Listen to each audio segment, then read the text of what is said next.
বিসমিল্লাহির রহমানির রহিম। আলিফ লাম মিম এ নিয়ে আমি একটি এপিসোড করেছিলাম এবং সেখানে আমি লাস্ট পর্যায়ে গিয়ে বলেছিলাম যে এটা প্রকাশ করা উচিত নয়। কেন বলেছিলাম? অজ্ঞানী মানুষরা এটা বুঝতে সক্ষম হবে না, তাই বলেছিলাম আমাকে ফোন করে জেনে নিতে। অনেকজন ফোন করে জেনে নিয়েছেন এবং যারা জ্ঞানীগুণী মানুষ, বেশিরভাগ মানুষ আমার ওই অর্থে খুশি হয়েছেন। আমি হলফ করে বলতে পারি 100টা কল আসলে 98 জন খুশি হয়েছে আমার এই উত্তর পেয়ে। তবে এ নিয়ে অনেকে ফোন আমাকে দিতেও পারেননি। আমি তাদের এই রিকোয়েস্টে আজ আমি সোশ্যাল মিডিয়ায় আলিফ লাম মিম এর প্রকৃত অর্থ প্রকাশ করব, কারণ আমার মনে হয়েছে এই অর্থ প্রকাশ করলে এমন কিছু ক্ষতি হবে না, বরঞ্চ মানুষ সঠিকটা জানতে পারবে, এতে মানুষের ভালোই হবে। তবে আলিফ লাম মিমকে বুঝতে গেলে একটুখানি জ্ঞানের দরকার আছে, একটু শিক্ষার দরকার আছে। যারা বুঝতে পারবেন না, খারাপ মন্তব্য না করে তারা আমাকে কল দিবেন। বিভিন্ন রকমের বাস্তব যুক্তি তুলে আমি বোঝানোর চেষ্টা করব। আর যারা বুঝতে পারবেন তাদেরকে আমার সালাম, ধন্যবাদ। দেখুন, আলিফ লাম মিম নিয়ে যে বিভ্রান্তি, কেউ বলছে আলিফে আল্লাহ, মিমে মোহাম্মদ, লামে আদম। এমনও একজনকে দেখলাম আমার কমেন্টে লিখেছে আলিফ হচ্ছে পুরুষ শক্তি, মিম হচ্ছে নারী শক্তি, লাম হচ্ছে মিলন, পুরুষ এবং নারীর মিলনে হয় সৃষ্টি।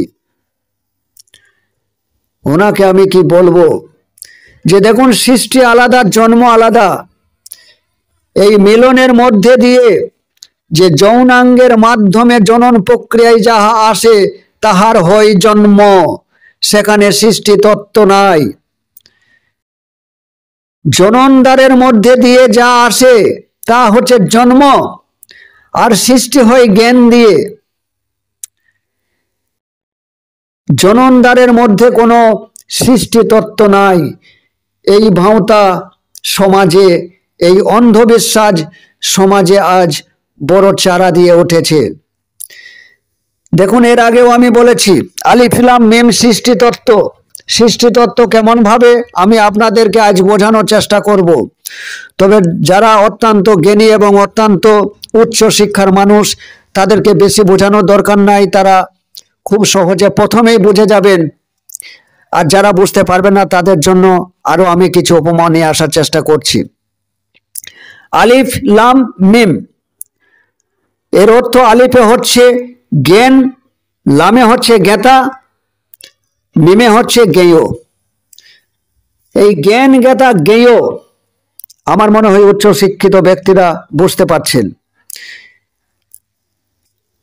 জ্ঞান, জ্ঞাতা, জ্ঞেয়। দেখুন, এক জায়গায় একটা সমাজে আপনার একটা উৎসবে গান হচ্ছে, সেখানে 1000 জন শ্রোতা আছে। এই 1000 জনই শ্রোতা, কিন্তু 1000 জনই কিন্তু জ্ঞাতা নয়। কারণ শ্রোতা হলেই জ্ঞাতা হয় না। তাই এটা বলা যায় সমস্ত জ্ঞাতাই শ্রোতা, কিন্তু সমস্ত শ্রোতা জ্ঞাতা নয়। এই জ্ঞাতা কি জিনিস? যার মধ্যে জ্ঞান এসেছে, যার মধ্যে বুঝ শক্তি এসেছে, যে বুঝতে পারছে তাকে বলা হয় জ্ঞাতা। তাহলে আল্লাহর দেওয়া যে জ্ঞান আদমকে দিয়েছে, এই জ্ঞান যার কাছে এসেছে তিনি জ্ঞাতা। এই জ্ঞাতা তার জ্ঞানের দ্বারাই জ্ঞেয় বস্তুকে চিনতে বলা হয়েছে। এই জ্ঞেয় বস্তুর দ্বারাই সৃষ্টি করতে বলা হয়েছে। সাপোজ ধরুন আপনি একজন সাহিত্যিক, আপনি আপনার জ্ঞানের মধ্যে দিয়ে কিছু লিখবেন, তাহলে আপনার কাছে সাহিত্যিকের কোনো একটা বিষয়ে জ্ঞান আছে, তাহলে সেই বিষয়ে জ্ঞান থাকার কারণে আপনি জ্ঞাতা। এবার আপনার জ্ঞেয় পদার্থ চাই, না হলে সৃষ্টি হবে না। জ্ঞেয় পদার্থ কি? আপনার কলম, কালি, খাতা, এ হচ্ছে জ্ঞেয় বস্তু। এই কলম, কালি, খাতা আপনার কাছে না থাকলে আপনার ভেতরে যে সৃষ্টিটা আপনি প্রকাশ করতে পারবেন না, আপনি সৃষ্টিটা বহিরা জগতে প্রকাশ করতে পারবেন না। তদ্রূপ দেখুন, একজন রাজমিস্ত্রি ঘর কিভাবে বানাতে হবে এ জ্ঞান তার ভিতরে আছে, তাহলে ঘর তৈরি করার তিনি কারিগর, ঘর তৈরি করার তিনি জ্ঞাতা। জ্ঞাতা তো তিনি হলেন, ঘর সম্বন্ধে তার অভিজ্ঞতা আছে। এবার জ্ঞেয় বস্তুর দরকার, বালি, পাথর, সিমেন্ট, শিক, এই বস্তুগুলি, এই জ্ঞেয় পদার্থগুলি না হলে তিনি ঘরটি তৈরি করতে পারছেন না, সৃষ্টি করতে পারছেন না। তাহলে জ্ঞান হলো আলিফ, আর লাম হলো জ্ঞাতা, আর মিম হচ্ছে জ্ঞেয় পদার্থ। আসুন এবার আধ্যাত্মিকে। আল্লাহ জ্ঞান স্বরূপ। আহাদকে যেমন দেখা যায় না, আলিফে আল্লাহ বললে আল্লাহকে দেখা যায় না, তদ্রূপ অপরিচিত কোনো লোককে দেখে আপনি তার কতটা জ্ঞান আছে আপনি বুঝতে পারবেন না।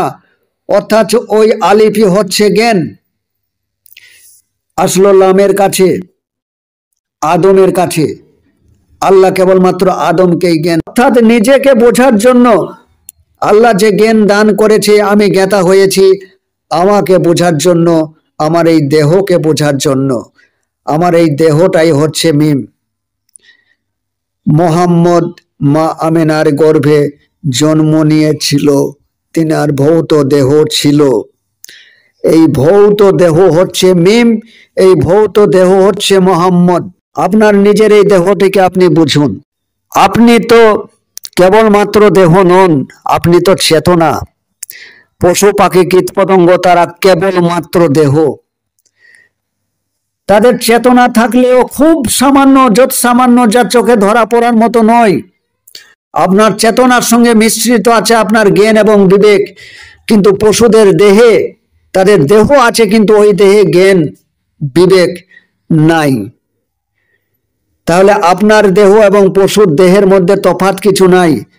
পশুদের দেহে লোভ, ক্রোধ, কাম আছে, রাগ আছে, হিংসা আছে। আপনার এই দেহের মধ্যে লোভ, ক্রোধ, কাম আছে।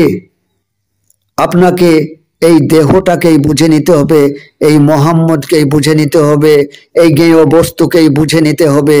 জ্ঞেয় বস্তুকে যখন আপনি বুঝতে পারবেন, মোহাম্মদকে যখন আপনি বুঝতে পারবেন, তখন আপনি আপনার নিজেকেই চিনতে পারবেন। যে কারণেই বলা হয়েছে আলিফ লাম মিম কিতাব জাল নয়। এই আলিফ লাম মিম কিতাবই হচ্ছে মানব কিতাব। দেখবেন ছাগল তো দেখতে পাই, কিন্তু তার মধ্যে জ্ঞান নাই, তাই ছাগলকে আমরা জ্ঞাতা বলতে পারি না। কিন্তু মানুষের মধ্যে জ্ঞান থাকে, যে সমস্ত মানুষের মধ্যে জ্ঞান থাকে তাকে আমরা জ্ঞাতা বলতে পারি। আর এই জ্ঞাতা ব্যক্তিরাই পৃথিবীর বুকে সমস্ত কিছুই সৃষ্টি করেই চলেছে। তার জন্যই বলা হয়েছে আলিফ লাম মিম সৃষ্টি তত্ত্ব, কারণ জ্ঞান ছাড়া কোনো কিছুই সৃষ্টি হয় না। যে বিষয়ের যে জ্ঞান তার কাছে আছে, সেই বিষয়েই তিনি জ্ঞাতা হয়েছেন এবং সেই বিষয়েই তিনি সৃষ্টি করতে পারেন। কেউ ঘর পারেন, কেউ কবিতা লিখতে পারেন, কেউ এরোপ্লেন করতে পারেন, কেউ মোবাইল করতে পারেন, কেউ ফ্যান সারতে পারেন। যার কাছে যেমন রূপে জ্ঞান আছে তিনারা তেমন ভাবেই সৃষ্টি করে চলেছেন। তার জন্যই বলা হয়েছে আলিফ লাম মিমকে বলা হয়েছে সৃষ্টি তত্ত্ব। আশা করছি আপনারা বুঝে গেছেন আলিফ লাম মিম অর্থাৎ জ্ঞান, জ্ঞাতা, জ্ঞেয়।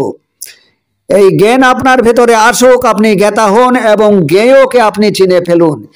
জ্ঞেয় বস্তু, গোটা প্রাকৃতিক যে সমস্ত বস্তু আছে সমস্ত বস্তুকেই জ্ঞেয় বস্তু বলা হয়। এই জ্ঞেয় বস্তু নিয়েই আপনার জ্ঞানকে কাজে লাগিয়েই আপনাকে সৃষ্টি করতে হবে। তাই জন্যই এটাকে সৃষ্টি তত্ত্ব বলা হয়েছে। আজ এখান থেকেই থাক। যদি কারো বুঝতে অসুবিধা হয় অবশ্যই আবার কল করবেন। খোদা।